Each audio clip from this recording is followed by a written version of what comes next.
What's up, GP? Tidbits of Audacity coming at you again. This is Granger. There will be a test on that in a little while, even though I haven't given it yet. You will fail. I keep saying I'm going to. I'm like a big liar. All right. What are we doing? What do you mean what are we doing? We're drinking whiskey? Telling stories? Whiskey! So, what we got going on? Let's talk bourbon. Talk bourbon already? Let's talk bourbon. Oh, man. Because we're going to sip it throughout. Let's do do it. it. Oh, Start that's with true. it and sip throughout. This is good stuff. And if you sip enough, the end of the episode might be a little crazier than the beginning. Nice. So we got Stag here. Now, so originally, there's two bourbons named after George T. Stagg. The first one is called George T. Stagg, or affectionately GTS. It's a unicorn. It is hard to come by. Like, if you get it, you've spent a lot of money, or you have a best friend that works at Buffalo Trace. Like, it's one or the other. Right? You're not going to get it. So to try to, they brought what they originally called Stag Junior, and that's what you see there on the table there. Then over time, they dropped the Junior and just called it Stag. And so it's still a difficult bourbon to get. Not quite like its predecessor GTS, but it's still a very tough one to get. I got it through a friend who had a connection. So again, it's still one of those. You got to know somebody, or you're gonna pay out the wazoo. But this is my favorite bourbon, other than the GTS. But I don't really count that again because it's a unicorn. I've had it once. I don't know that I'll ever get it again. This is still gettable. You can still get this bottle. You got to work, but you can get it. So of the ones that you can get, this is it. This is the cream of the crop in my opinion. Nice. So literally favorite, like, period. Like, this is the one. wow. This is the one. This is why I want. This is why it's opened already. Oh yeah, I for these I normally try to wait. I ain't waiting on that one. Yeah, nice. So okay. All right. Let's So we're get all right. So we're gonna pour some. We'll be right back. Mayhem. Oh, wait, tiny handle. before we go back. We're gonna do our tiny handle. It's Mayhem mugs. That's what we're gonna drink out of today. This is going Thanks to to Stephen O'Brien at Yeah. Allstate. This is going to prevent you from mayhem, like us. I feel like it will be mayhem at the end of this podcast. See? Yeah, you know what? All right, let me do that real quick before we get into it. People we gotta thank. First, My mama for raising me. my mother. Your mother. Well, how about my mother? Your daddy. Don't Your forget, daddy. don't forget about your Faja now. Faja. He's a farger. My favorite story of Dad was Jonathan went to boot camp and said it was easy. Yes. That's true. It was accurate. not out of the norm for me. After living with our father, boot camp. I was like, "Are you done yelling? Can I go eat now?" And when Jonathan said that, Dad goes, That actually happened. I did that. all right. So the three people we need to thank for sure is our producer behind the glass, Knee Dog. That's the other glass. That glass. Our producer and editor, co-producer and editor, Kenny G in the house. Not that Kenny G. No, the swagger Kenny G. The smooth Kenny G. Because if you know him, you know what I'm talking about. Those who know him went, yeah. And then we got to thank the host for this evening is Stephen O'Brien, Allstate Insurance Agency, located at 612 Hartsville Pike, Gallatin, Tennessee. Phone number is 615-442-8688. They are hosting us, kind enough to host us, and kind enough to allow me to go to that fun LSU Vanderbilt game last week or a couple weeks ago. Yeah, we may have to talk about that at the a end, great how that game. game went, because it was wild. Yeah, it was wild. Vanderbilt won. It's crazy. And that will be clipped out. All right, we'll be right back. We're going to pour some of this, and we're going to get after it. All right. So we got a bourbon. It's Stag. I'm telling you, it's the best out there that you can get. Yeah. No unicorns counted. JD, you want to do the honors? Yeah, here's to that long straight piece in Tetris, which, by the way, is like top 5 game ever. Whatever, dude. Ooh, Dude, that's good. that's good.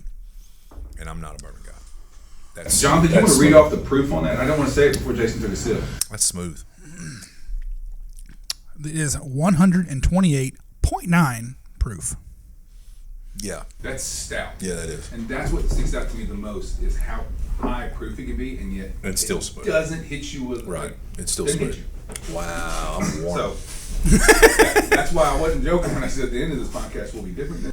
That is warm. I've got a warm little fuzzy going on. So It's good go stuff. by your local liquor store and beg for Stag.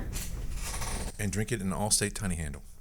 I like the tiny handle. Aren't they cool? It gets my finger.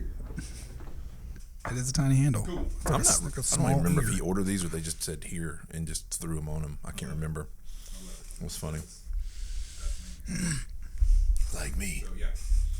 So, enjoy your stag today. It won't be here tomorrow. Dude, that is nice. Well, we'll keep reloading throughout the episode here, I think. All right. I got a feeling. He started this run as a beer drinker. He gonna end this. Yeah. Drinker. We will turn you. I'm telling you, Jennifer turned her head. I ordered some. I don't remember. Or I know I was going to order something. And they didn't have I was looking for a couple names, and they didn't have any of the names I was looking for. And I was like, never mind. Let me get that beer. It looks real good. But when I started, Jennifer just snaps her head around. She goes, huh? I was like, I know. I kind of want a bourbon right now. She thought that was weird. JD, we have decided that you're starting every podcast, other than the bourbon. The bourbon's what gets it going. The bourbon's what gets it going. It That's gives me the courage to say the dumb things that I can say.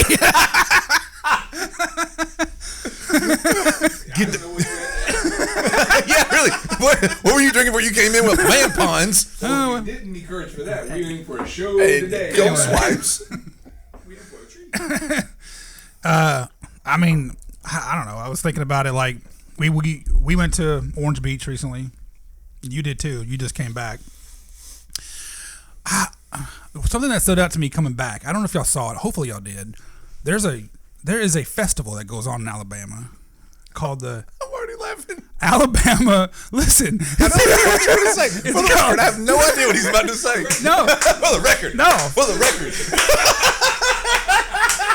I knew he wouldn't go far. But for the record. Wait, for the record? Wait, Kenny, play it. For the record.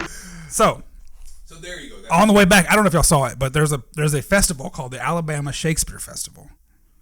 And, Whoa. And y'all didn't see that? No. How does this do it with its cousiness? Dog. Dog. That's what yeah, look, let me repeat that.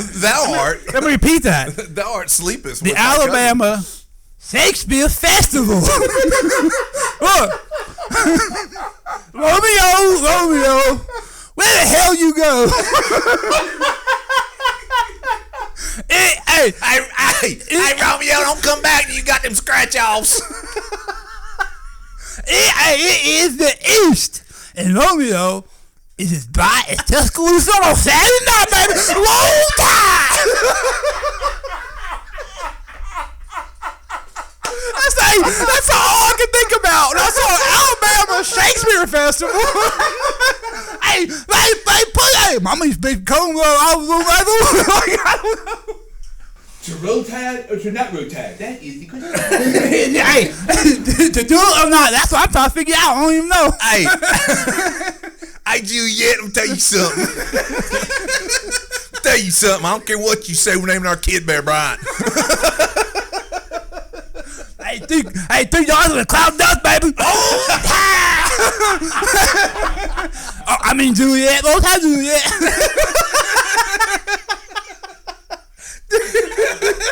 He goes and he's introducing in the play. This is my wife and this is my sister. There's just one girl. It's the same person. There's one lady there. Oh wow, that was good. Alabama Shakespeare. Could you imagine? Every year, I think it's in Montgomery, Alabama. Every year they have it. I mean, I don't know. I thought that was wild. I didn't. I'm surprised y'all didn't see it. I couldn't. I saw that. I was like, what? I started like, what's going on? What's happening? Like, right what do they now? say in those?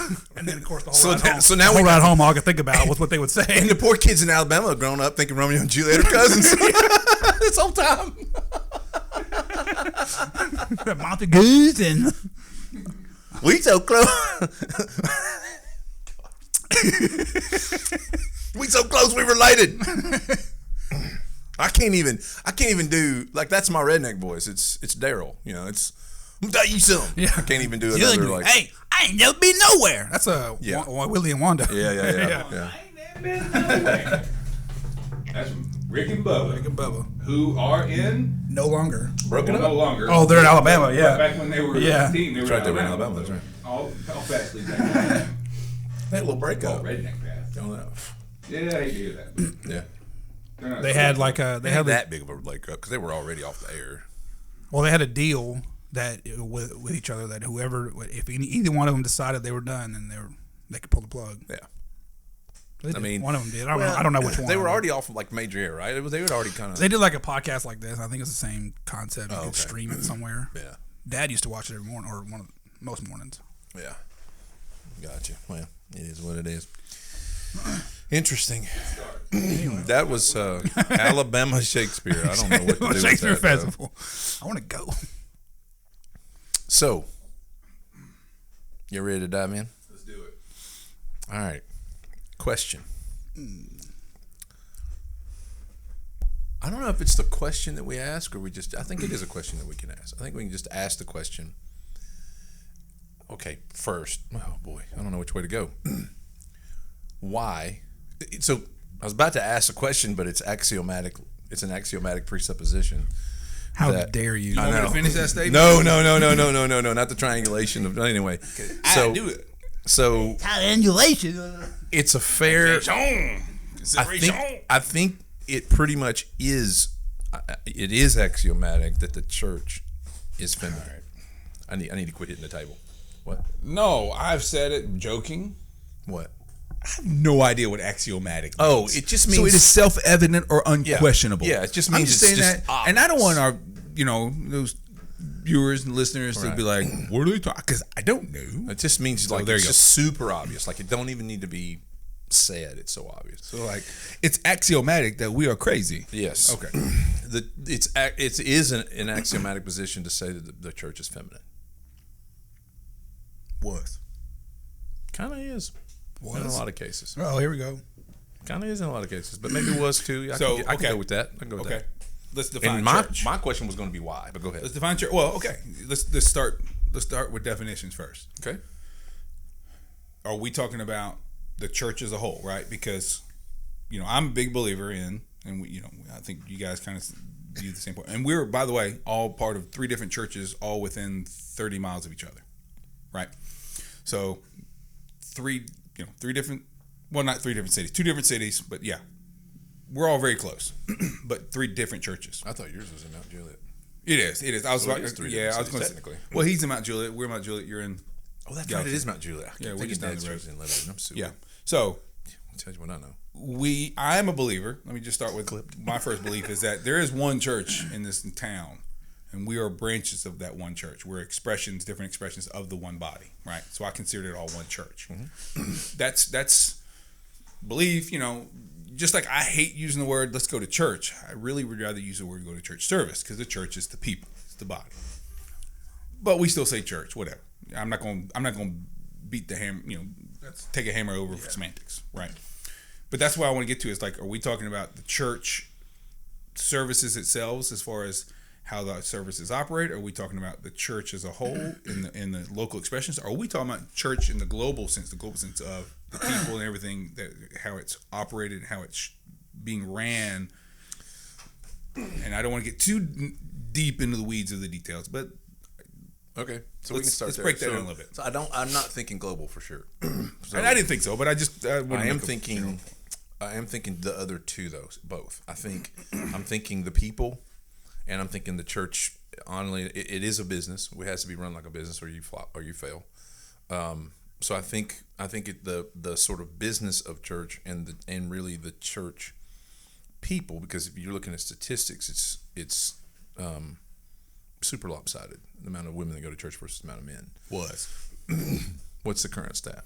So, okay. I It's still have a lopsided. feeling you're going there. It's still lopsided. But, and I have it up. I had it up because I wanted to be able to speak to, and this is the Barna study, which is what everybody's kind of been talking about recently. Gen Zers are leading the charge and going to church. We talked about this, didn't we? Yes. On another podcast, maybe? I don't Or just at remember, the house? but yeah, right. Well, it's the first blend, time, right? to back that up, it's the first time that young men are going to church at the same rate as young women. Yes. Like ever. And in some studies, they even say it could be passing it, but even if it isn't, who cares? The fact that they're even or even close to even is a major milestone, right? To your point, it's never happened. In fact, it looks like all groups between Gen Zers, Millennials, and Gen Xers have increased church attendance in the last few years. The only ones that have gone down are Boomers. Yep. Well, that's probably obvious, right? I mean, they're having trouble they're getting older. I think that one can be explained logically without even going into too much detail. But those 3 groups, the Zers, the Millennials, and the Xers, are going more. But Gen Zers are leading. Like especially Gen Z men, are going more often, more regular. They're averaging almost 2 weekends per month as a group to church service, to a religious church service. Sorry. So, yes, I'm not disagreeing with you, but I'm also saying there's a change. I totally agree. There's a trend among Gen Zers. Now, you get outside of Gen Zers, and Gen X is going less. It's declining. Last graph I saw. So I follow a guy on Substack that does religious graphs. He's an awesome follow because that's all he does is turn in like research on this stuff. And Gen X is going down. Everybody's pretty much still declining church attendance except Gen Z males. They're the only one that's going up, which, to your point, that's the trend. The thing's turning. But see this. Go ahead. But I mean, I don't really have much to say on this except for like what I can plug in. You will in a second. Go ahead. What about streaming though? Like, is that because of streaming? Like is that including streaming? Like a lot of people stream. I don't know. The study to answer directly, the study I'm referring to in the Barnes study is church attendance. So it's people actually making the effort to go and attend. Okay. Yes. So go ahead. Fair. I just want to answer your question. That was it. I didn't know if that included streaming. Because streaming, we live in a digital world. So yeah. Because according to this Barnes study, millennials and Zers are both going up.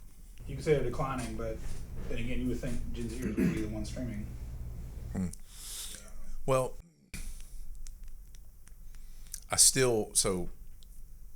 other than them, when I'm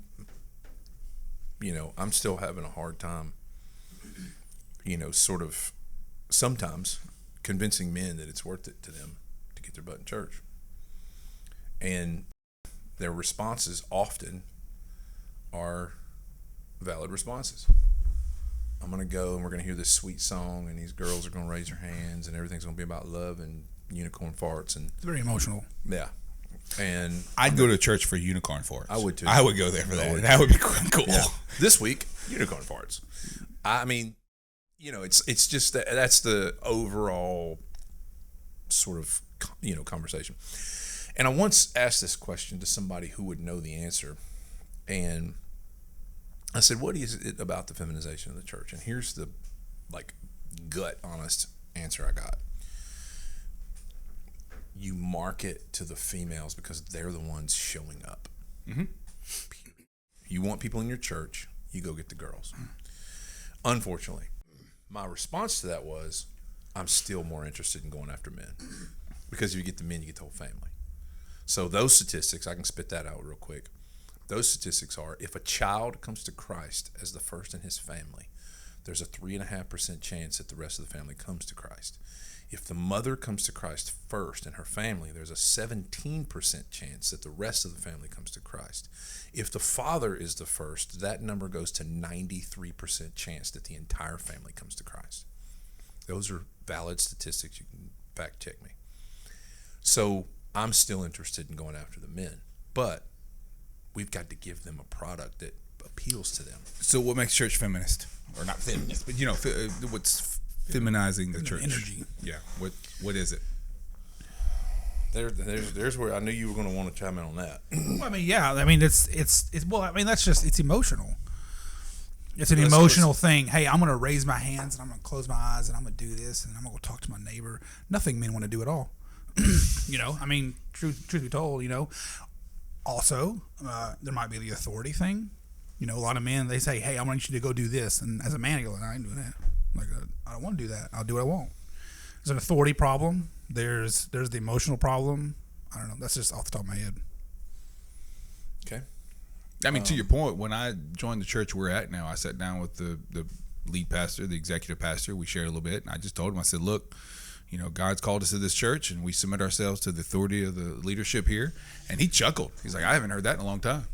He's like, people really use that term. And I'm like, well, I mean, and he's an ex-military guy. I'm like, you know what that means. Like, you understand that I'm not just saying, hey, tell me everything that I need to do, but I'm, you understand as a leader what that means. But yeah, to your point, he, and we have a church full of men.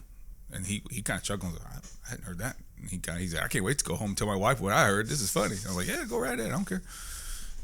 I think part of it is the top down. So just like anything else, any organization, whatever's going on at the head goes down through the body. And so, for instance, the pastor at my church is a very masculine dude's dude, right? So we also have a bunch of men in there, a bunch of, weightlifting dudes, a bunch of just, blue collar, a lot of men's men kind of guys go to our church, a lot of them. Because they listen to him and they go, yeah, I get that, but I think that's a piece of it. You got to throw worship in there. You got to throw that in there. So if we're going to do a whole bunch of what a beautiful name it is, if we're going to do a bunch of that, you're going to lose a bunch of dudes. If that's all we do. If we balance it out with some strong, powerful songs, you get the balance. And I can say with confidence and appreciation that the church that I go to does do a good job of balancing that. They balance out.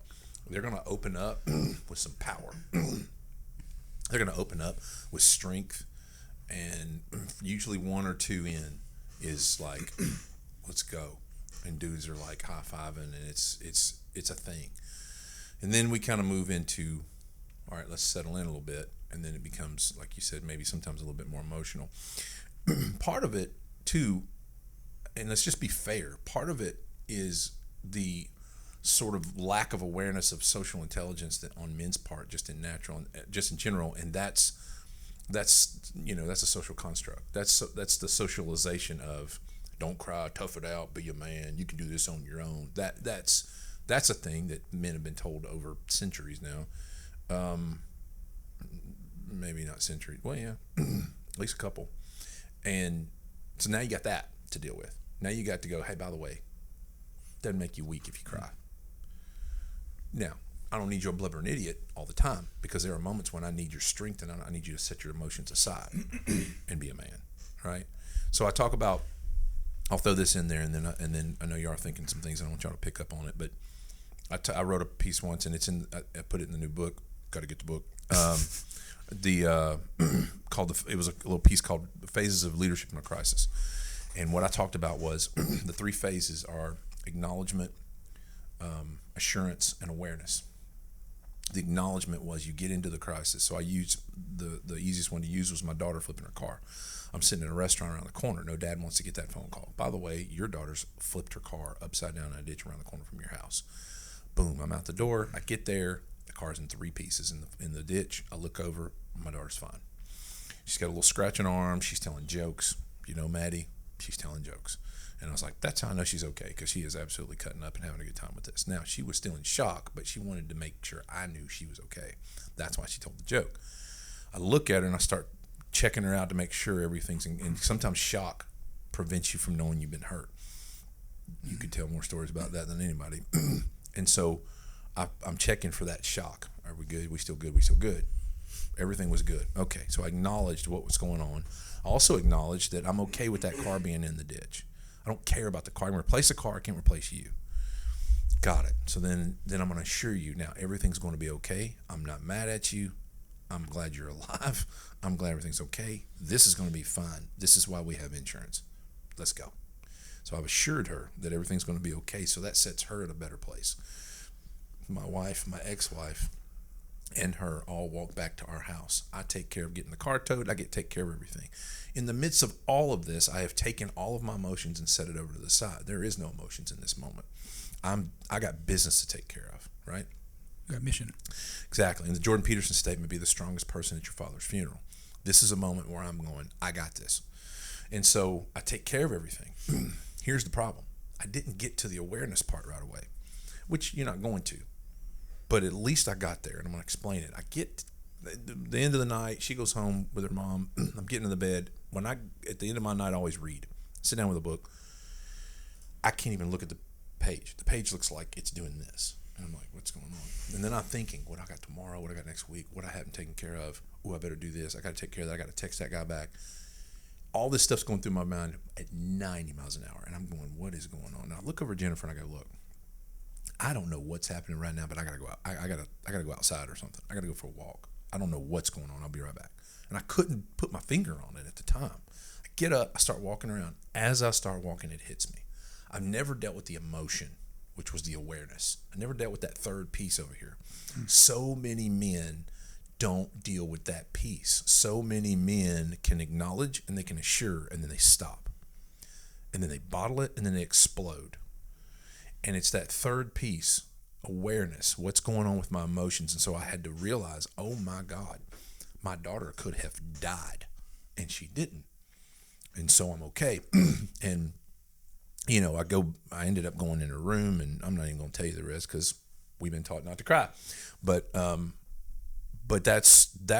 those pieces is what I mean when I say, look, it's okay to cry, but understand that when you're needed in a crisis, put that aside as long as you come back to it. That's what a man's needed for. And so we don't need you, you know, just so blubbering that you can't function. At the same time, you don't need to be running from that. You need to be okay with your emotions, and you need to know what the range of emotions are, and your wife needs to be aware of how you're going to express those emotions. That's what I mean by that. Now, as that pertains to the feminization of the church, That's deep as hell, dog. I know. As that pertains to the feminization of the church, you've got men coming in that either some of them understand that, but most don't. And so now, what are you dealing with? I've never heard of a man being able to deal with his emotion the same day. Out of my line of work. Same day, is that what you said? Yeah, like I'll never. That's new to me. So I don't even know anything about that. So tell me what it looks like otherwise, if it's not the same day. It's exactly what you said. You bottle up and you explode. Oh. It leads to divorces. It leads to jail. And see, to me, that's just social intelligence. True. I mean, that's not right. Not social. I'm not saying. I'm sorry, not social. That's emotional intelligence. Sorry. Yes, that's very emotionally intelligent to be able to deal with that the same day. I didn't know that was a thing. Wow. Truth be told, I mean, honestly. Well, what happens is it's there, but we just don't acknowledge it. Like we don't go back and be sure. aware. Yeah, I know that's what I mean. That's why I called it awareness because it was phonetically another A word, but it was not a-hole. I didn't say a-hole. You looked at me like I was saying it. I was actually thinking axiomatic again, so that was just me. 'Cause I'm stuck on that word. Well, I said a-hole because I was thinking of Lucian. But anyway. A hole. She always does, yeah. Or champ. Yeah, I'll tell you that story later. A hole. But we can tell that one in a minute. But anyway, that's something that can happen, should happen. We should be better at being socially or emotionally intelligent. And if we can get there, then we know how to properly process that stuff. And then everybody around us benefits from that. Our wife benefits, our kids benefit, our friends, our community, our work benefits. Everybody benefits if we get socially, or I did it again, we get emotionally intelligent. And understand that there's more than two. There's another one. And most men think there's two emotions. I'm happy or I'm pissed off. What is there? What else is there? Well, ask your wife because she'll tell you there's 14 other possible personalities. Yeah. Oh. Yeah. If you're asking your wife. Joke. So anyway, that was good. Anyway, I think that's how this feminization of the church plays out a little bit. Is men going in going, I ain't dealing with that. And that's not anybody else's fault except the men, in my opinion. No, that's true. I mean, I've even kind of been dealing with that with me. I understand that I have to humble myself and not, because I don't do well with authority. I think we all know that in this room and beyond. Says the guy from the military. Yeah.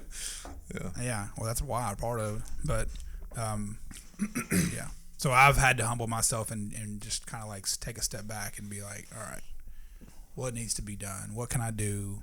How can I go about it? I don't know. I told you this, I think, in person, but I'll say this for the camera. I or for the three people not named Granger that are watching this. Hey, Glenn. Hey, Emily. Hey, Emily. Yeah. I told Pastor Cody, once, actually many times. Well, I've said it, Anyway, I've told Pastor Cody this. If you're following Jesus, I'm following you. You tell me to shave my head, drink some Kool-Aid, and move to Waco, Texas, I'm out. But until then, if you're following Jesus, Kool-Aid. I'm following you, period. You start acting like you ain't following Jesus, I might check out. But until then, I'm following you. So that's my submitting. I'm not weak. I'm not inferior. I'm not less than. I'm none of that. And in return, He names me as an elder and gives me full authority to tell him anything I want to tell him about him or anything. Tell me where I'm wrong. Tell me where I've messed up. He does not grant that authority to just anybody. In fact, there's like 5 total people other than his wife that he's probably granted that authority to. Now, you know, that's to me, but I'm still submitted. Even though he tells me that, whatever, I'm still submitted. Submitted meaning I'm going to follow what I know is right. And if it's right, I'll follow it. It's the same thing we're asking our wives to do. We're not asking our wives to just fold over and lay down. Well, sometimes we are. But that's for a different podcast. That's for a different podcast. That's the February edition. Activating your love. we are podcast will be called Love Muscle. This, by the way, that was in a sermon I heard one time. Not going to name who it was, Larry Granger. Yeah, exactly. Yeah. Jonathan's pastor. Yeah, Jonathan's pastor. He's my pastor. Not cousin Larry Granger, by the way. So, cousin Larry. Anyway, I don't even know where we Speaking were. of Alabama. Speaking of Alabama. He's our dad and our cousin. Daddy cousin. He's our daddy and our cousin. Daddy cousin. Oh, son of a gun. That was good. No, but like personally speaking,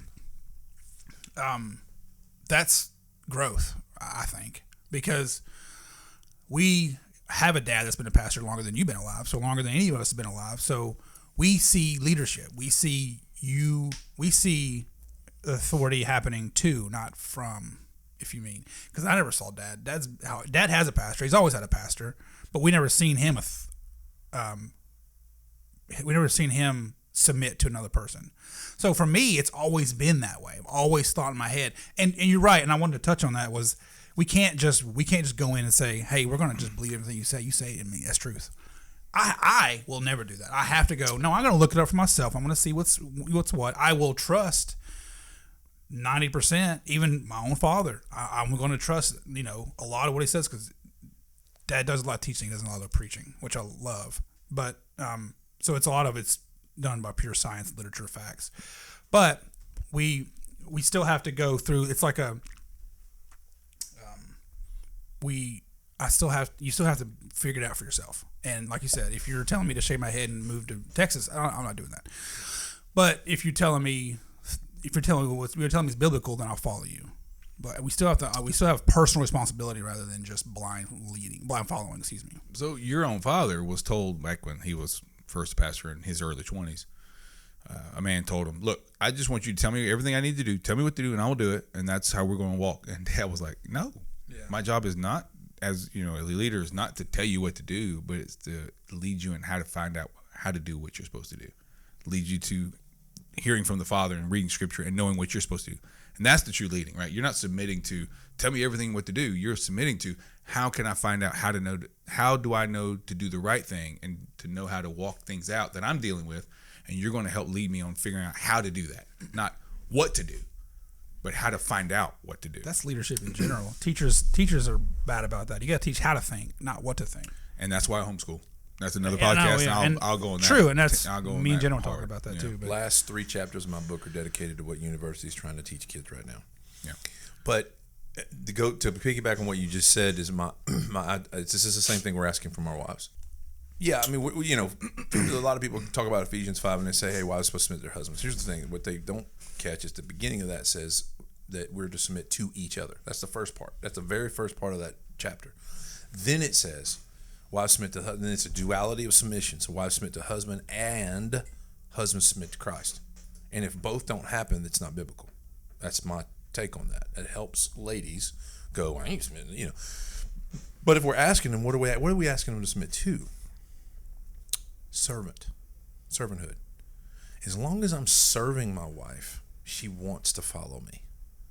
So as long as who I'm submitting to is serving me, I want to follow them. I want to do anything that I can for them, right? And in a lot of ways, my pastor serves me. Your pastor serves you, and your pastor serves you in a lot of ways. So then you want to follow that person. It's not blind submission, just like you just said. So the beauty of that conversation, especially coming from somebody who struggles with authority the way you do, that's something somebody's going to need to hear. Hopefully, that's watching this. One of the 3 people not named Granger. It needs to hear that it's okay. That's okay. Yeah, that's what I've had to say. It's okay. It's okay. Yeah. Because you're not blindly. It's not blind. You're walking in this full well knowing what you're doing, and then you go, okay. Now, it becomes something when you hear something you don't like, and that's when it becomes an issue. I've had a handful of instances where I did not like something that was said or the way something was handled, and each time I just brought it right to Pastor Cody, and each time he sat right in the batter's box and did not step out of the batter's box, stood right there, took the pitch I was throwing, and then smacked it each time. It was like, all right, let's talk about it. What are we doing? And pretty much all of them, he said, I'm sorry, we should have handled that better. Like almost every time.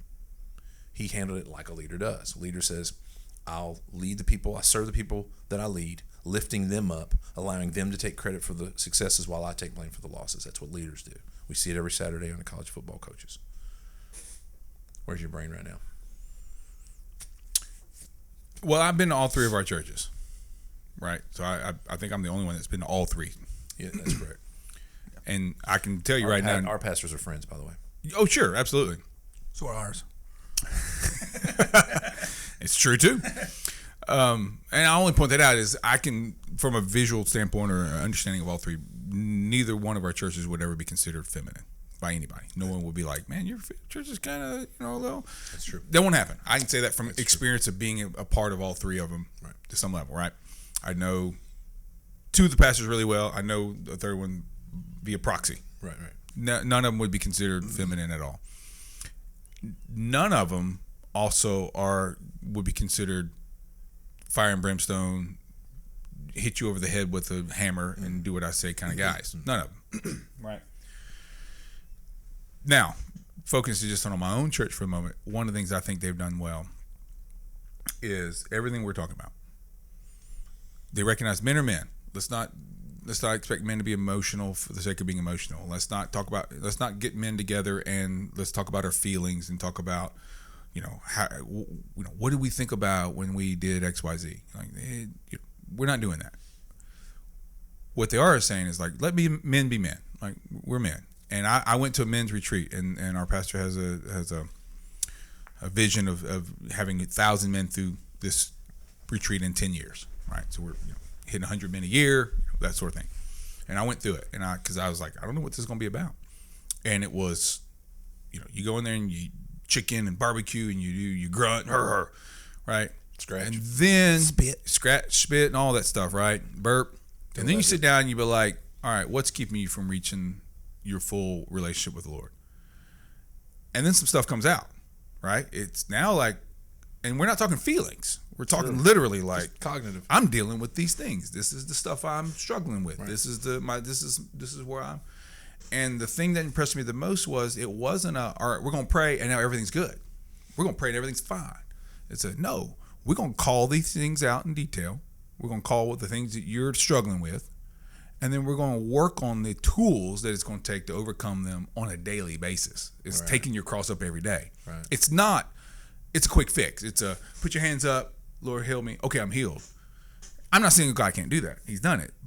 But let's be honest. Most of the time, it's a daily process. And so it's not let's get in touch with our feelings. Let's find out how our feelings can overcome this. It's what are the practical things that we can do on a daily, because that's what men want. Men want practical. Give me real substance. Don't tell me, to hit the ball, I've got to visualize hitting the ball. Okay, think about hitting the ball, but at the same point, go and hit a ball 100 times. And after 100 times, you'll be better at hitting a ball than you were before you started hitting it. What tools can you take? What tools do you need? What things you need to do? And put these into play. And so they did that. But they also didn't be like, when guys started crying, they didn't be like, well, stop crying and grab your tool. They're like, all right, yeah, let's get this out. Let's deal with it, right? And so they didn't shun anything, but they didn't embrace anything. They just embraced whatever was needed in the moment. And if it needed a tool, grab the tool. If it needed to be emotional for a minute, grab them, deal with the emotion. Whatever the case may be. And they didn't shun or raise anything up above anything, but it was literally like, we're going to deal with what we need to deal with in the moment.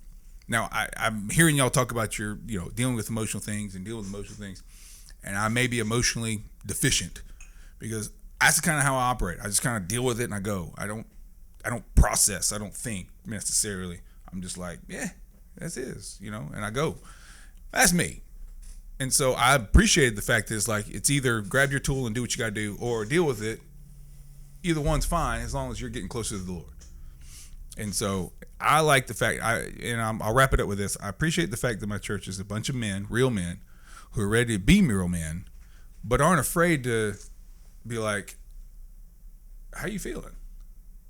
Let's not act like it's bad. Let's not, I have a 16-year-old son who's holding your boy who's 8 months, holding him, loving on him, and I love that. I don't want. Yeah, he's great with it. Levi loves him. He's a man's man, if you will. 16-year-old. He's testosterone filled, but he'll also love and hug on that boy, right. And I want that. I don't want to. I mean, Jesus was that. Jesus got down to level and said, "Don't mess with these kids. These are my kids. You better throw yourself in the ocean with something around your neck and drown than mess with my kid." Sure. And Jesus wept. Jesus flipped tables. Like name it, Jesus did it. So it's not feminine to weep. It's not feminine to flip tables, or hold babies. Like those are all the things that Jesus was. We got to embrace all of that, but not drive the whole church to be that. Like it can be all these things. Yeah. Well, I was officiated, if you will, funeral of a stillborn baby recently, and one of the things was, it's okay to cry. Jesus wept, like you just said. Jesus wept, and the reason he wept was because he felt the compassion, he felt the sorrow, and he felt the pain that not only the people around him felt, but he felt it himself for specifically Lazarus, who had just died. But the point is, he felt that even though he knew everything that was going on, he knew that he was going to raise him. He knew all this stuff was going on. He still felt that, and so he cried. And so it's okay to cry. It's okay to weep because Jesus did. And he did it because he felt the same thing you're feeling. And that you pointed out what sticks out to me the great. He could have easily been like, "Hang on, guys, watch this. Exactly. I got something for you. He got excited and wants to do. We're going to fix it. We're going to fix it. We're going to fix it. Right, for the record. He could have done that, yeah. But he didn't. Right. And that was what makes it even more amazing to me that he wept because he knew like you said, he knew it was changing, but he still felt it. He understood their pain and their sadness and their sorrow, and he wept with them. And he had it himself. Yes. To a certain extent, he did. He felt the same thing for himself. He did. Even though he knew it was going to happen, he still felt it because he's still human. But then he dried up and he dealt with it. Boy, I just got chills when you said that. I got PTSD from that one. Dried up. Dried up, boy. That was our parents. Dried up. I've got 4 boys. I got 4 boys. I can tell you how many times I've done dried up. And do you want me to give you a reason to cry? Yeah, absolutely. Now, let me touch on that. That's the one Since I got. I threw that out there. There are times when my boys cry, and I told them it's okay to cry. This is an instance where that's okay. And there are times where I told them, if you cry, I'm gonna give you a reason to cry because that ain't worth crying for.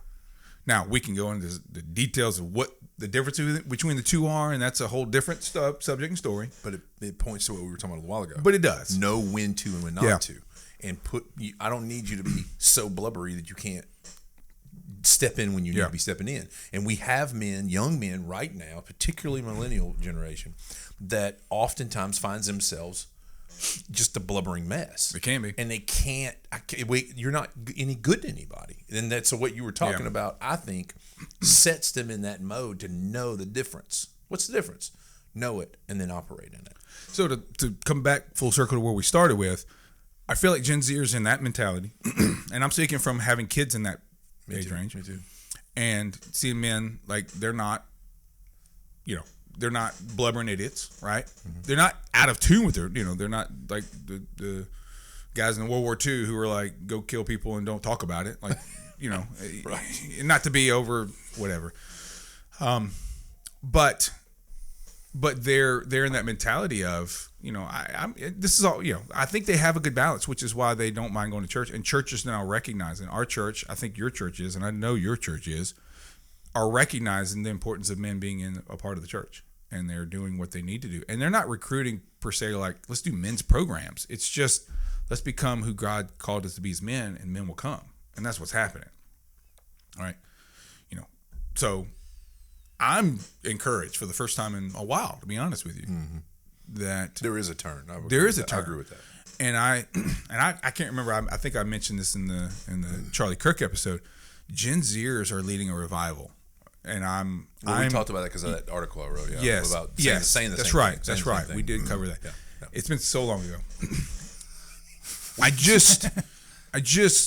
I'm excited about it because they're wanting real. They're tired of being told X is Y when X is X, right? Or blue is blue, and green. That's green. No, that's blue, and they're tired of being. So they're hearing truth and like, oh, I want the truth. I want real. I want what's it's legit. And God is real. God is legit. God is a man's man who is willing to sit down with a child and then weep, right? Like he's all of those things. And they're seeing that and they're like, oh, that I can work with that. And so I'm excited. I'm excited about what's changing. I'm excited about the fact that Gen Zers and millennials are going to church more than they have in the past. And you're a millennial by the definition. We're Gen Xers by the definition. And Gen Xers aren't dropping off. Right. So, there's a revival, I feel like, a real revival. And part of it is because churches are becoming less feminine, not necessarily more masculine, but just becoming more Jesus. And he's both. Let me throw out something too. I don't know. You didn't really know him as well as I knew him, but a guy my age, when we're talking about super masculine men that are turning around, how about my boy Elliot Seagroves? My age, I think you might have. I knew so. You might have went to his brother. Yeah. So I won't say a whole lot more because I'm going to talk to him. It's his story. Yeah, I'm going to talk to him and get his story. I want to get his take on this, but he's going through something that's cool and fun to watch right now. So to your point, I mean, this is one of the most masculine men you'll meet. I mean, this is not a weak individual. So it's fun. It's fun to watch. You're right. It's fun to watch. Listen to this paragraph. They moved from confusion to certainty that authority figures are wrong. They grew up being told to trust the experts, administrators, the professionals, but then they saw reality contradict the narrative, whether in sports, classroom, or mental health. The more the grown-ups insisted this is normal, the louder something inside of them said, no, it's not. And that inner voice is where revolutions begin. That was in that article. Yeah. And that's what Gen Zers are doing. That's what they're literally going, enough is enough. I've had it. I'm not listening to your nonsense anymore. I'm just not. And anyway, and then we said that I think we covered that pretty well in the Kirk episode. But anyway. Yeah. And something I want to point out. Sure. Women are still coming. Absolutely. Women, like that's not they're talking about, we started with the men outpacing women. It's not because women are stopped coming. Women are still going in the same rates. Men are just that much more. Right. So that's a good thing. Right, it's not. This isn't a men versus women. It's to catch up. Yes, right. exactly, absolutely. Yeah. Women are not like checking out and like, well, of course it's a men's game. I'm out. To what you're saying, when men lead and men are showing that they want to be a part of something, women will be a part as well. The whole family jumps in. No question. So some notes I took while y'all were talking. First was, oh boy, what order I'll go in. Let me cover it this way. Got to be careful. What you were talking of was the literally embodiment of emotional empathy. Jesus had emotional empathy in those moments. He felt every single thing that the other person was feeling. What we humans have to remember to be careful with is we're not Jesus. So we have to be careful that emotion, and this is a good example of what we were talking about before, that emotional empathy is not necessarily bad, but it can be dangerous, and we just have to be very careful with emotional empathy. That's all. It's not that it's bad, because it is. Real quickly, there's research upon research upon research that shows that you cannot tie empathy to morals. You have high empathy doesn't mean you have high morals. If you have low empathy, doesn't mean you have low morals. It's not related. You'll appreciate that because you're one of those people that think, you think a lot more than you feel, and you probably have a lower threshold of empathy than, say, other people. That's why my kids get mad at me. Right. And it's not a bad thing, by the way. And I actually cover that in my book, that I talk about the fact that is not a bad thing, and don't let people give you a hard time about that. Chapter 8. Yeah. Close. I think it's 7. But I read it. you were close. You're in the neighborhood. But it's not something that we need to give men a hard time about. To your point, and and that's another piece I wrote down, was that men are not broken women, and that's what. Dude, that's a book. And it might be the next one. And a good country song. Yeah. It just, there's so much. Maybe country pop. Society has decided that men are just broken women. And that's not the case. No. It's not, that's not a fact. The fact is men are men and women are women. Listen, if I hear one more, feminine is normative and masculine is broken, I'm going to flip. It's not the case. Well, both are normative and neither are broken, I think. Who was it? One of y'all pointed out there's a feminist movement. I think you did the other day. Feminist movement that women are the standard and then men were an offshoot of that because we all started off as women and then changed. That's why we all have nipples. Biologically, it's default XX and then it becomes XY. Yeah. But there's a which movement is why that's we have nipples. using that as an example of men being deficient or what was the term you said it? I don't remember, but yeah, you're right. You're right on. It's them going, see, you're just broken women. Yeah. You're a man, so you're a broken woman. No, you're a man. Period. And women are great, and this is not to take away from women. This is not. They're awesome. I married one. Look, I married My mama's a woman. Great one. My mama is one. Yeah. And I'm a girl dad. I married 2 of them.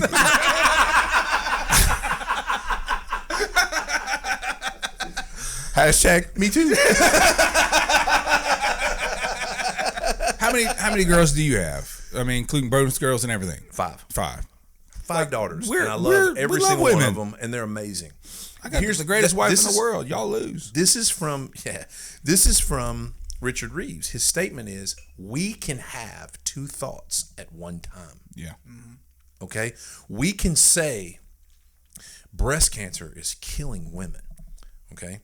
To the tune of, I believe it's 2023, 43,000 women died of breast cancer.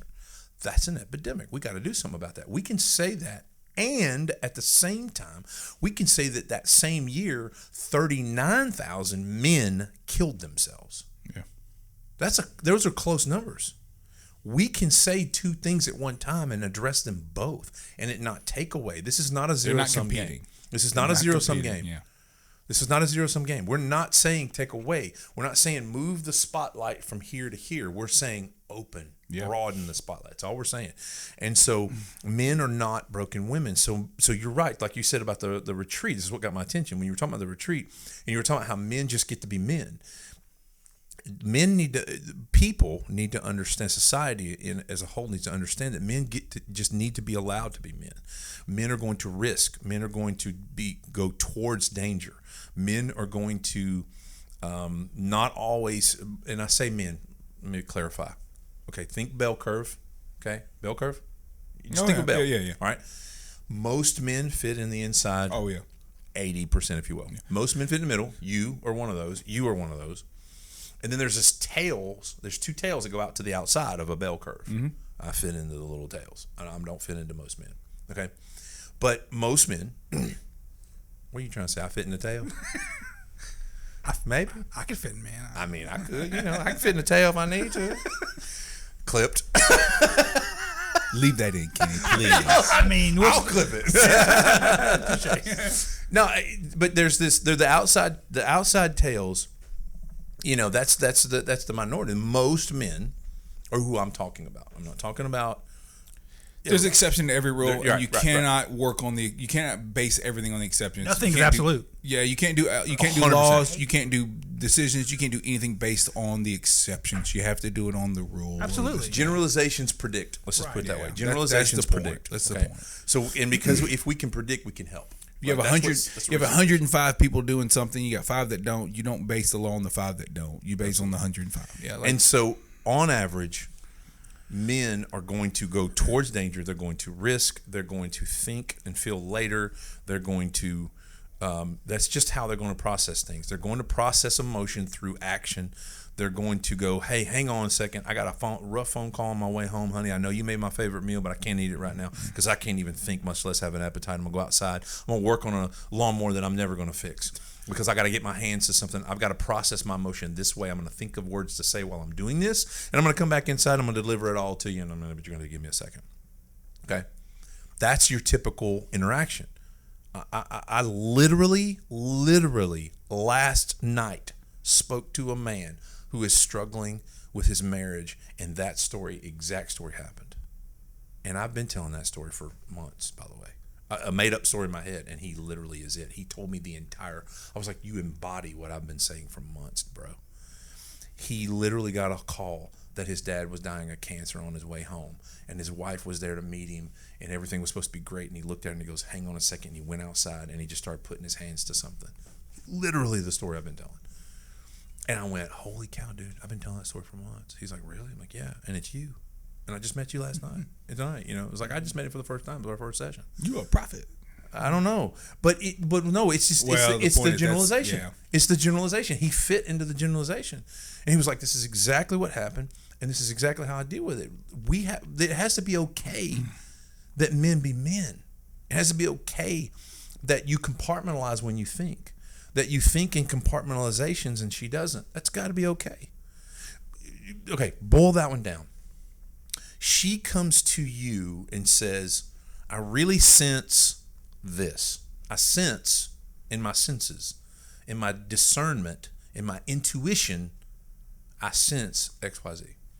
And if you really just want to, and I know this is a reductionist view, a lot of people go, that's super reductionist. I get it. But it's also reductionist. It's like reductionism. It's like The act. Dang. That's like, you can't use the same word in definition. I can't even talk around you. I'm not being an ass. I have no idea what this means. I'm going to look it up. Reductionist? You know what this reminds me of? Stop. I don't even know how to spell this. It reminds me. I'm sorry. This got my tickle about. Reductionist. I spelled that wrong.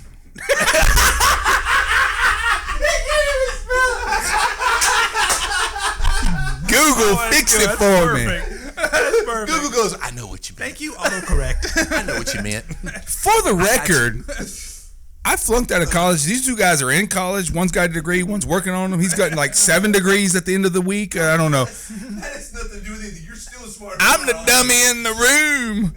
How you spell reductionist? What's reductionist? Well, it's reduction. Oh, well, okay. What's a constituent? You know, someone that constitutes.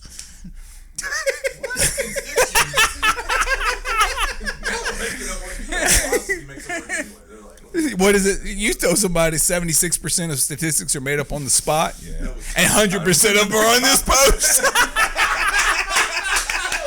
Emily, you'd like that one. That was definitely good. Yeah, she did. That was so good. 100% of them in that comment right there. That was so good. All right. Sorry, you were talking about reductionism. This is a reductionist view because you're taking. He said it like, oh yeah, I know what that is now. I Googled it. I literally have it. It's on here. Reductionist is on my Google page. I am Google smart right now. And I love it right below it. What is reduction in simple terms? A person who believes everything can be explained by reducing complex ideas or issues to their simplest component parts. That's not simple. Go ahead. The point is, I realize that I'm taking this broad idea and I'm like bringing it to one scenario. That is reductionist, but that is a better definition than Google. Congratulations on that one. Okay, so I get it, but here's the point. So if she brings something to us, okay, this is so fun. I mean, whatever. This is a good one. This is so fun. If she brings it to us, then what happens next? What happens next? We, with our practical, compartmentalized brains, investigate the intuition. Really? You think something's going on over there? Let me go check it out. Now, we don't buy into it right away. Why? Because we haven't been sold on the fact yet. We haven't found the evidence for ourselves. Exactly what you just said a few minutes ago. But we go investigate it. Why? Because we know there's some validity to her intuition. She's on to something, because she normally is. And she's right a lot. Got it. So I got your intuition. I'm going to go investigate the intuition. So if we were to sort of bring the relationship into a reductionist view, it would be she brings an intuition, we investigate the intuition, and between the two of us, we have managed to come up with something really great. Okay, that's a small package deal. In that, men are not broken women. Lastly, the last part I wrote down had something to do with what you were talking about the socialization of it. Like, hey bro, it's okay, talk about your stuff, get it out. I've said this before, but I'm gonna keep saying it until we get it. And I have an entire chapter called He is a Social Being in my book. Go get the book. And That's chapter 4. It's later than that. How dare you? Like I read. By the way, side note, I am currently working on it's going to be after the book is released, but I'm working on an audiobook because I know a lot of dudes love audiobooks, and so I'm finally working on that. It is a process. Oh, I hate them. I was like, Jonathan's really expressive over Yeah, there. you're right. No, I don't like them. It's a process. It's hard. I gotta see it. So I have to do it. But anyway, I am working. I on it. always read instead of listen. So the audiobook's coming. In fact, hopefully by the time this even airs, I'll have it out. Are you doing the audio part? You reading it? I know. Oh, I almost had, you know what? I almost had President Obama read it. I have access to that. I got a thing that I'm using, and Obama's one of the voices. you could have Dad do it. He's got a good voice. I'd do it for 50 cents and a bottle of bourbon. Oh, Dad do it for free. You click the button and it's over. You can have Adam do it. I can have Snoop Dogg with a click of a button. You can have Jack do it. My book. Jack would be awesome. Have fun with that. All right. Sorry. You got Bart Simpson do it. Sorry. Eat my shorts, chapter 4. I mean, so, clip. So, No, that is the best part of the whole thing. Bart Simpson, he's been around since '86. He's older than I am. Oh, you know you guys though. So we are social beings, okay? And men sometimes don't want to hear that. We don't want to hear that. I got this. I'm by myself. I'm on my own. I got this. I don't need you. I can do this. I can take care of everything on my own. Okay, we men in general, again, generalization, tend to think that way. We are social beings, but here's how you know we're social beings. And in the book, I went through all the science behind it, but forget the science for right now. Adam is, we said this before, I know, but I'm going to say it again, different Adam. Adam is sitting in the garden with God himself. He's got God all to himself. Everything's rocking. There is no sin in the world. Everything is jamming. And God looks at him and says, it is not good for you to be alone. And Adam's like, time out, 30-second time out. What's going on? I am not alone. You and I are with each other. I got this. We're grooving, bro. What's going on? And God goes, no. It's not good for you to be alone. What did he mean? He created social reciprocity in that moment.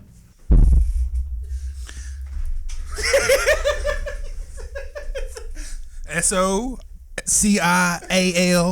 R-E-K. R-E. I don't even have to spell it. I just typed in social rec, and it's the second option. R-E-K.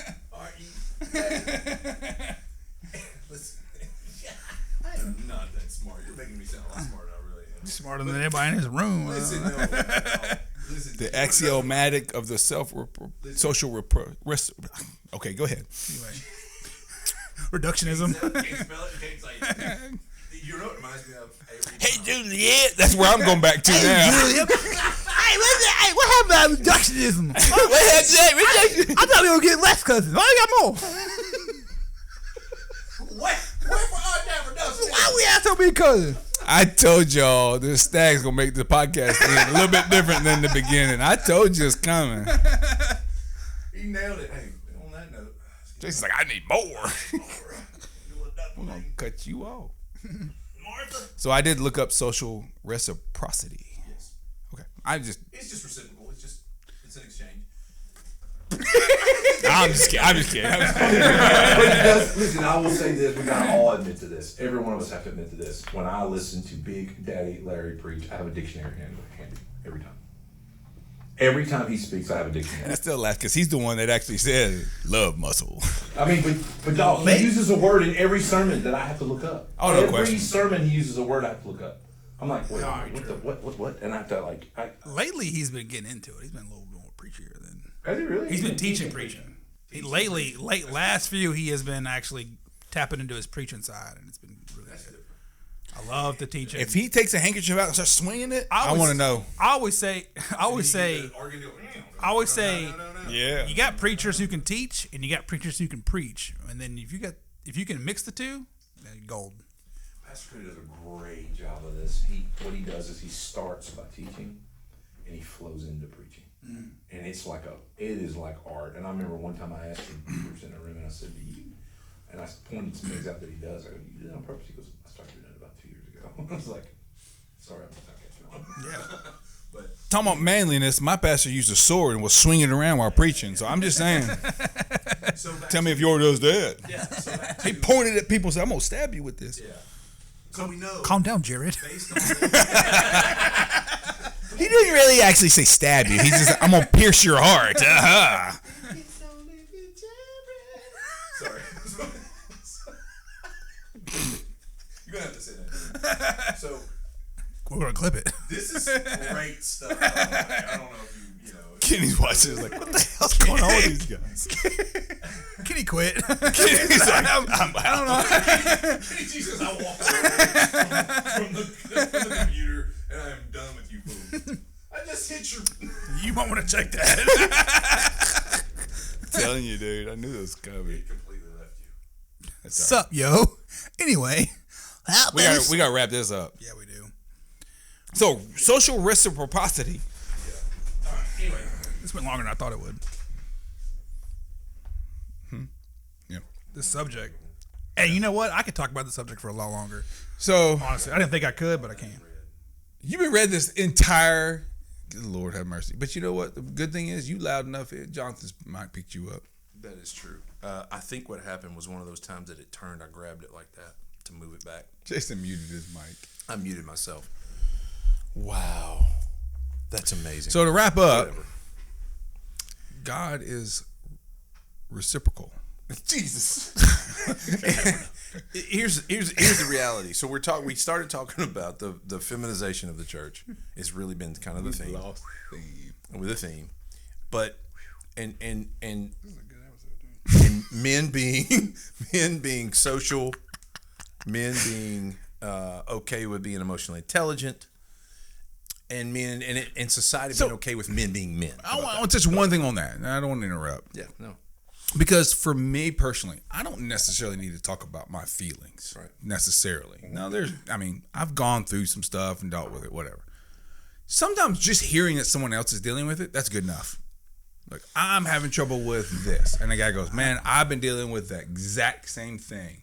And I'm like, Absolutely. cool. Absolutely. We're good. But how do you get there? What we're talking about, everything we're talking about. Like, get together as men, allow me, Well, man, share, talk. Yeah, Social absolutely. reciprocity. Well, it has to be. Well, there has to be there has to be corporate fellowship in that. And I dealt with that a long time ago. I was like, I just do it myself. You never do it yourself. But if there's corporate fellowship, like you said, if you come together and you talk about it, I've said this before on the podcast, but to your point, you know, as a firefighter, we've come a Sorry, I just slammed it down. We've as a firefighter, I've come across a lot of nasty stuff, and and when we sit around, it makes you feel better when the next person next to you, when we randomly have a powwow, if you will, the next person talks about it, and they you're like, oh, okay, well, I'm not alone. You've dealt with this, and you've dealt with this, and that's nice. You're like, okay, like to your point, and I'm piggybacking. Yeah, That's 100%. That's in the world. That's You have a real that's in every example. world. Yeah. So But that to me is 100% accurate and pointing to the idea of social reciprocity. We have to be social beings. We have to be okay Yeah, absolutely. with bouncing that off of men. So here's the other thing. You just said that you heard somebody else say it and it made you feel better, and you just said you heard somebody else say it and it made them feel better. Guess what that means? That means at times they're going to need to hear you say it. Sure. yeah. Now, See? Right. Now, That's what I mean by- because some things are different. At what point do the question come? How did you get past that? Because some of the things you've seen, I'm sure, take some dealing with, right?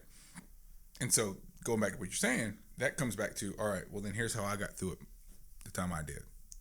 May not be the exact answer, but it'll give you insight on what you need to do to get through it. Yeah. That's the discussion. And it doesn't end up being an emotional, can be, but it doesn't necessarily have to be an emotional, let's hold hands. Please, for the love of God, do not make people hold hands across the aisles in church. Anyways, So annoying. Kumbaya, yeah, my lord. doesn't necessarily mean that, right? That's not. This is still dealing with stuff without being over emotional. Hey, touch your neighbor and say, sorry. Hey, you're a good guy. You're a good guy. Like, Jesus loves you. you guys aren't sitting there rubbing each other's backs and not at all. but you're dealing with real stuff that you have to deal with. Yeah. Right. That's all I'm getting at is like you can deal with this stuff, and that's where the church has, I think, been erred in the past. I don't know if error is the right word, but missing in the past has been like, let's deal with an emotional level. Let's touch into our feelings. When in reality, like, I got to deal with mess, and I need to know how to deal with it. And that might come to the feminization of the church. That's my point. And to your point of before that you made before, of men confide shoulder to shoulder rather than face to face. And so, I mean, if we can do things, not hold hands and talk, hey, go meet your neighbor. That's why I don't want to do it, because I don't want to. Let's talk side to side. Let's share a cup of coffee and just talk about nothing, and then we'll bring up the good stuff. I don't know. Yeah, that's how I feel. Is let's not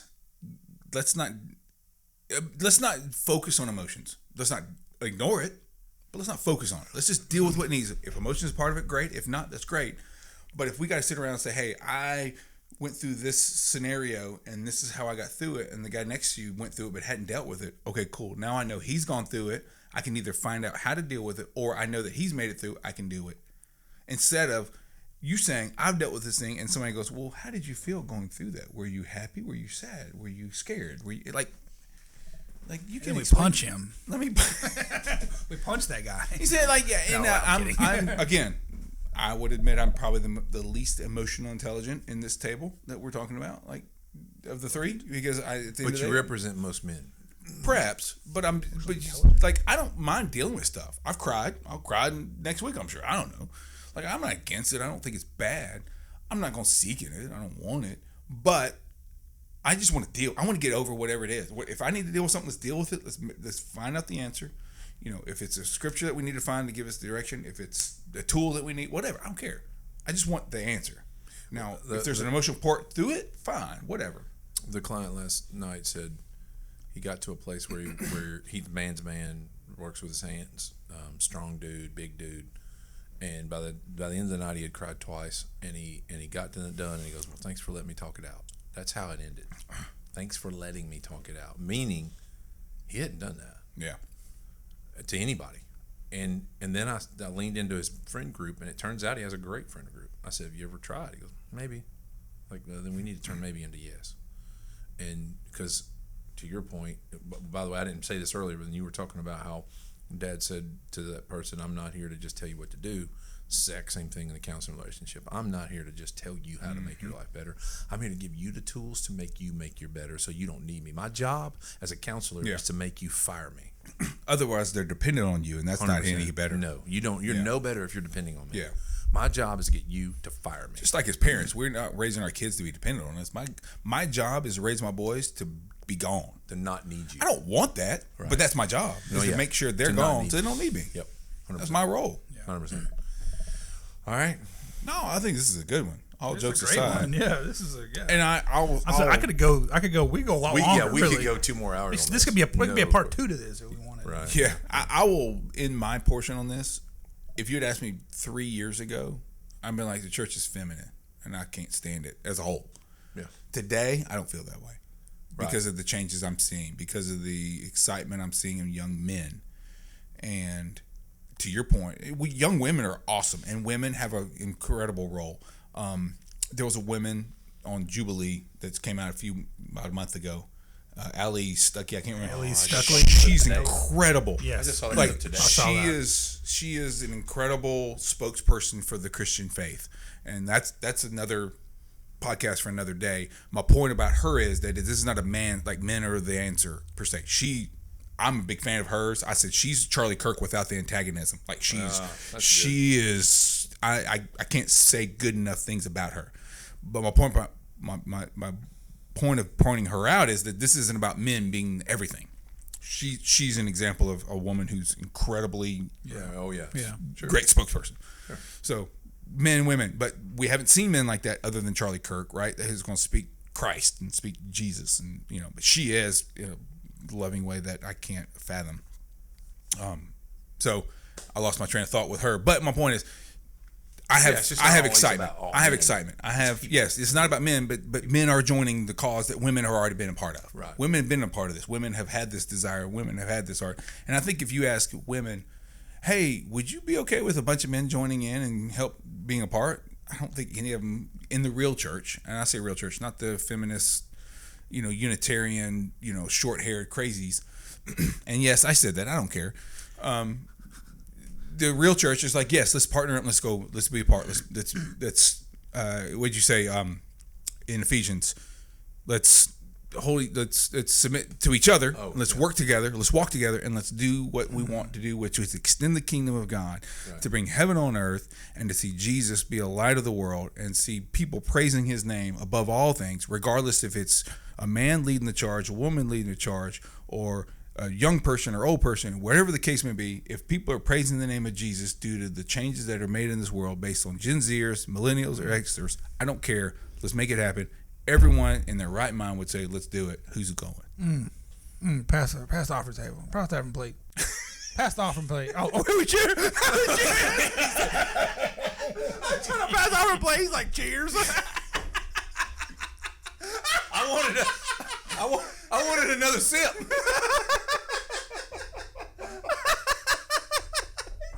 Jason, you're an alcoholic. Pass the offering plate. Cheers. Ping.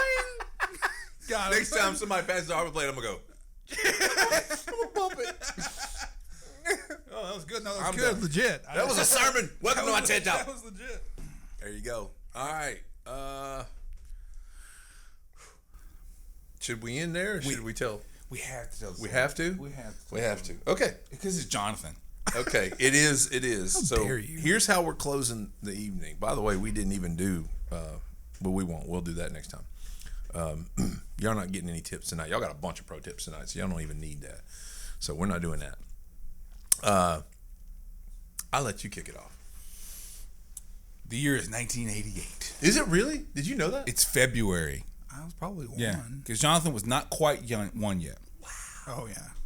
And so, Dad brings Mom the typical Valentine's Day fare, right? Some flowers, chocolate, whatever, and this big balloon. And this balloon is the big heart-shaped balloon. It's helium filled, so that it wants to rise. Except it's got the springy legs. I can't describe it, but we'll have the picture in a second. But it has springy legs, and so it looks like it's walking as just the air flows in the house. This balloon walks around. Now Jonathan is 11 months old, just shy of a year. 4 days from being being one. Yeah. And in fact, this picture that we're here, go ahead and put it up, Kenny. This is a picture of Jonathan with a balloon hanging over his head. Jonathan was deathly afraid of this balloon. And so Jason and I, being the loving, compassionate, empathetic, all the things we've been talking about tonight, brothers, we decided to shield Jonathan from this balloon.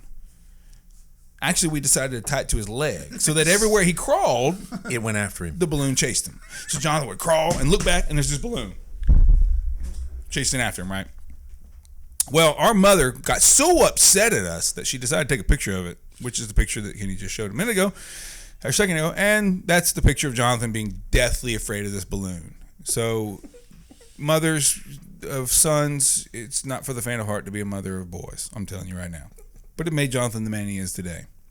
So, Jonathan, so we decided to terrorize him with this balloon chasing him. Tied it to his leg and let him look. He was tied crawling. It literally to his he leg. was mostly crawling. I think he might was have crawling. Been He wasn't walking. Mostly, he was at least mostly crawling. He's crawling. I actually do remember watching him crawl and watching that fast. thing. And he was crawling, looking over like this. He'd be like, terror. In terror. Look at the camera when you do it. Like, he is looking back over his shoulder, freaking out, going, rah, and we're just dying. I had tears in my eyes. And I love the fact that my mom, our mom, did not even get upset with us. Thought it was so hilarious. She took a picture of him, and you see the terror. You saw the terror in the picture. You saw the terror in his eyes. Like, he is freaked out that this behemoth is coming after him. We just tied it to his ankle. Here's where it gets really wild. And then, go ahead. Then it gets wild with Jonathan. No, this is your story. Oh, yeah. So fast forward 34 years. Me and Jenna had just started dating, and she's doing arts and crafts with Jack, I think. I don't know what she's doing. I get this random picture, and Jack being my youngest. Go ahead. Right. And I get this random picture, and it's identical. Like, to me, I see that. Kenny, put that picture up right now. Yeah, go Here ahead. it is. We can put the picture up, but it looks exactly like it. And I said, "What are you doing right now?" And she's like, "What do you mean?" I said, "You're playing a joke on me. That's hilarious." And she said, "What? What are you talking about?" I said, "That's the actual picture, of the balloon that my brothers tied to my leg. and, and tortured me with. And Tortured? And she said, "What?" I said, "No, what? What are you talking about?" I thought she was playing a joke on me. She had no idea. She just sent me this random thing. And it's the same thing. It's a You heart. can see it for yourself. It's the same. It's a heart with little crinkle legs and crinkle feet, and she had no idea. But she randomly sent this to me like, "Hey, look what I did." She was proud of it. And I was like, "How dare you?" Honestly. So good. So needless to say, Jonathan needed So I an married her. emotional support group to talk about the things he'd been through. And So I married her. So I married her. So I was like, "Oh, you're gonna pick on me like that? That's hot." Yeah. you're like family. Yeah. must be. Basically. Yeah. Yeah. Can we acknowledge this trend of JD getting picked on with the Survivor game? Well, I was gonna say, it and wasn't the like tying you- it to your leg, and yeah, exactly. See, we have a trend here, by the way. You were the baby. I know. Because I have a story that I might tell next time. That is also. About me? Dang, yo! I'm just thought about I'm it. the butt of this family. I'm the butt of the jokes. Okay. I just thought about it. But here's the thing. This is what you get for being the cutest. This is what you get for being the youngest, the fittest. Well, I don't know. Y'all he's pretty taking tight over that now. But for the longest time, you were the fittest. He's really, really good looking. Yeah, now y'all, this is what you get. That's what you get. Being the youngest, still all fresh, and I'm old and crusty. All right. That's what you get. That's how we finish right there. That's it. That's it. All right. I think that wraps us up, GP. Listen, whatever you do, stay classy. We'll see you next time.